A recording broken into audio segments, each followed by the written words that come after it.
مگر کیا کہتے ہیں؟ اللہم اہدنی فیمن ہدیت وعافنی فیمن عافیت، اے اللہ جن کو تو نے ہدایت دی ان میں شامل کر دے، جن کو تو نے عافیت دی مجھے ان میں شامل کر دے۔ وقنا شر ما قضیت، قنوت میں کیا پڑھتے ہیں؟ وقنا شر ما قضیت، اے اللہ جو میرے مقدر میں تکلیف ہے تو اس سے مجھے بچا لے، اے اللہ جو کوئی مصیبت میرے ذمے آئی ہے تو مجھے اس سے بچا لے۔ ہمارا مسئلہ یہ ہے قنوت پڑھیں وتر میں یا سجدے میں دعا کریں، تشہد میں دعائیں پڑھیں، ترجمہ نہیں آتا۔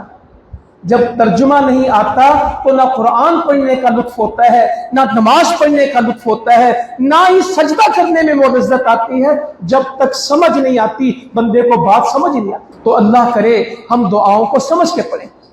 تو ایک تو میری پہلی دعوت ہے یہ قنوت کی دعا جو پڑھتے ہیں اس کا ترجمہ بھی ساتھ ذہن میں رکھا کریں۔